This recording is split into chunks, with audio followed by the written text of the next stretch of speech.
Psalms 36, 7 through 9. How precious is your loving kindness, O God! Therefore, the children of men put their trust under the shadow of your wings. They are abundantly satisfied with the fullness of your house, and you give them drink from the river of your pleasures. For with you is the fountain of life. In your light we see light. Psalms 36, 7 through 9.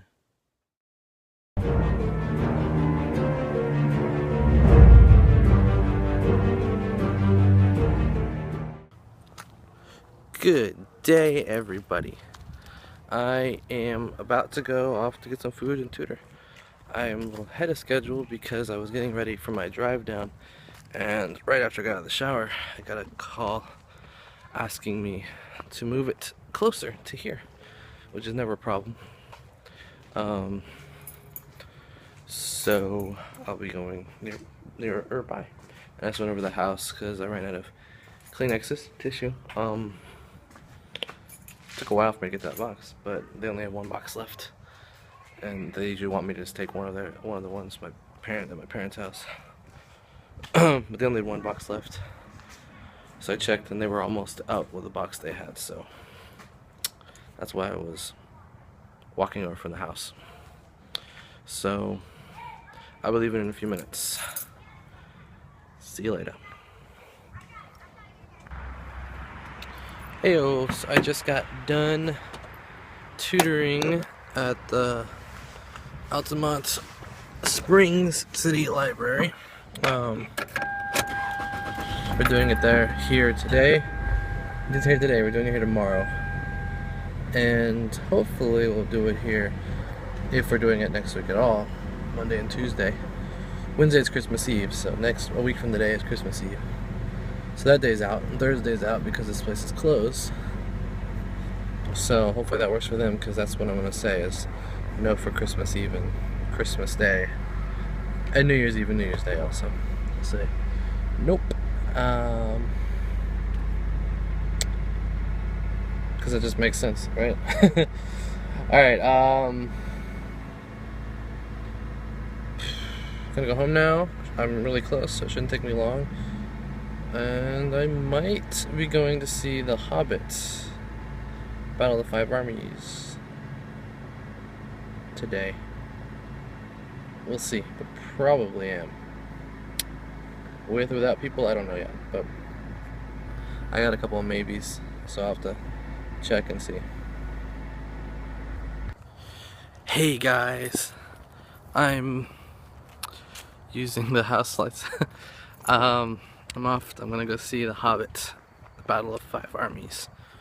I'm gonna see it in IMAX. I haven't seen an IMAX movie before, and the scope of it seems like it would be really good. So couldn't find anyone else to go with me, so I decided I'd just go all out and see it. See you later. Worth it.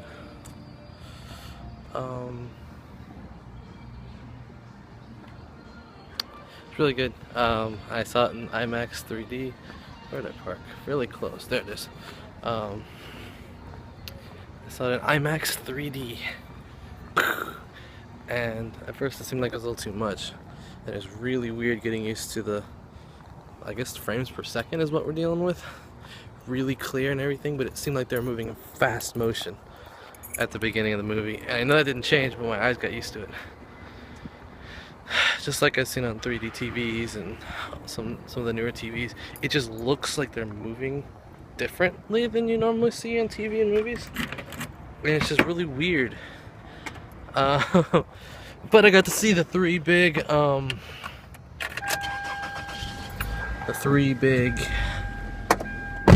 trailers that came out recently in IMAX 3D. Terminator Genesis, Star Wars, and the other one. What is the other one? The three big ones, you know what I'm talking about, right? I cannot for the life of me think what the third one is. It's the movie's coming out within the next year. Jurassic World, that's what it is.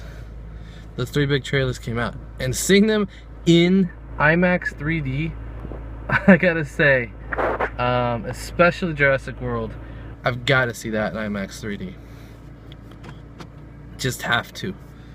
Star Wars might be a little weird. I take it a little more old school feel and go to a standard movie, maybe 3D with normal size, because I didn't see that much detail, that much jumping out. Same with Terminator Genesis, but Jurassic World, it's just like, and then I saw in this movie a whole lot of visuals that were just awesome, just spot on, perfect. There's this one scene where they're on the frozen waterfall, and it comes in over the city right next to the waterfall. It's frozen, and one of them are standing on the frozen river, and you can just see everything so clearly, details in the buildings right next to it. See him standing there, and I think that was probably the best shot in the whole movie in regards to seeing the visuals that are there in IMAX and in 3D. I'm sure it'd have been there if it wasn't in 3D, but it wouldn't have been as noticeable if it wasn't in IMAX. So, plus IMAX screen wasn't as big as I thought. I heard it was like, it just seemed like a little bit bigger, but the film quality is a lot better. So a lot of people who are afraid to see IMAX because they think it's gonna be too big. It's not. It's not nearly, at least at this theater in Altamont. It's the AMC IMAX. Altamont 18. But it's 20 to 11. So as far as the movie goes, definitely recommend it. They kind of just leave you scratching your head in regards to what happened in the battle, because they take you away from the battle to have individual things happen, and the battle's still going when you leave it, and then they just like, what happened to the battle? And I won't say what happened to the battle, but they'll show you. Don't worry, they'll show you. But it leaves you wondering for a little while. Definitely recommend seeing it, and seeing it in IMAX 3D. I mean, normally I'd be like, just wait for the, if you don't really care about seeing it, just wait till it goes to the dollar theater, or get it on DVD, or you watch it online or something like that, and that's fine. But that was probably the movie to see in IMAX 3D, except maybe Interstellar or Avatar were the other ones. I don't think Avatar was in 3D, it was just in IMAX, and I wish I would have seen it. But this was just really good visuals and a really good movie. So yeah, like I said, it's 20 to 11. I'm gonna head home with a detour for some food because I did not have a big dinner. The Survivor season finale was on tonight. I'm not sure if they watched it with me or without me. I'm gonna give them a call and find that out. If they haven't and they want to at least watch some of it, watch it tonight, I'll do that. If they have watched it already, or they are watching it right now, which is why I'll probably wait till 11 to give them a call.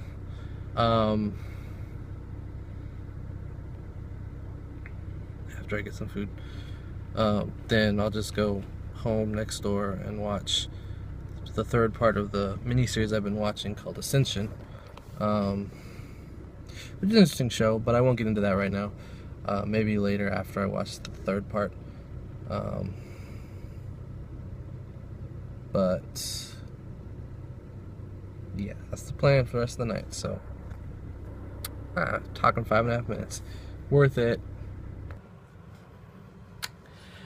Hey guys, so I just watched the finale of Survivor, the season finale. Did not go the way I was hoping it would, and I was right.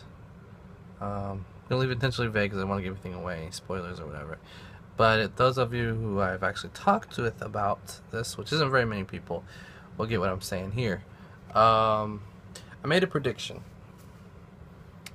about someone's game being affected by someone else's game if that person stayed in the game. And I wasn't wrong at all. I was actually completely right.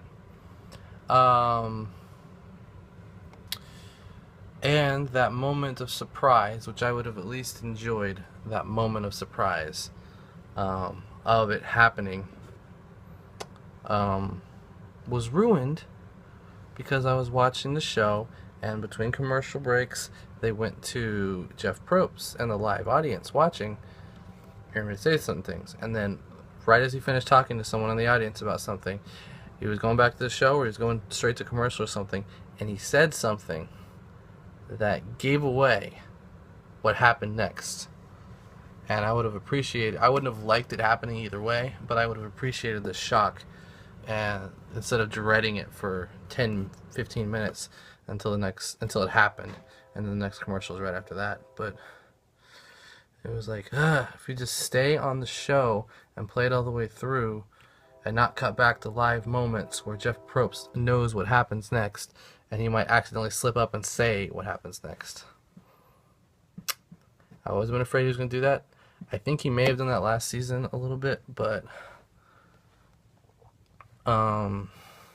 this time it was really obvious, really evident. I'm like, I didn't know for sure it meant bad news for the person I was rooting for, but I knew it meant bad news for what I wanted to see happen, or what I was afraid was going to happen, probably would happen. That's what I meant. So anyway, what happened. Next season's Survivor is Worlds Apart. Survivor Worlds Apart. It's the 30th season of Survivor. 30 seasons. Wow. And Worlds Apart, it's three tribes. White collar versus blue collar versus no collar. White collar makes the rules, blue collar follows the rules, no collar breaks the rules. That's the tag they give to it. So it's going to be three tribes probably, unless they do just divide them up, break them up into two tribes with different people and different levels and stuff.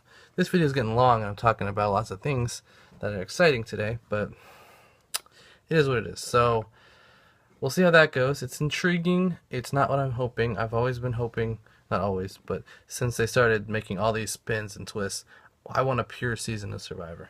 I want them to go back to 16 people, two tribes, out on an island, no hidden immunity idols, no exile island, no redemption island, no loved ones being on the other tribe or being with you, no returning survivors, straight, pure, 16 strangers, stranded on an island, two tribes, final two,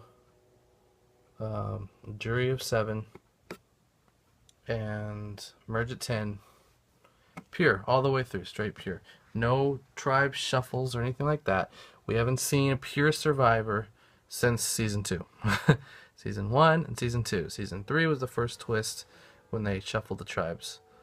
And I can see why, and if the need is there, I'd be okay with. That's the only thing I'd be okay with. But really, I want to see it pure all the way through.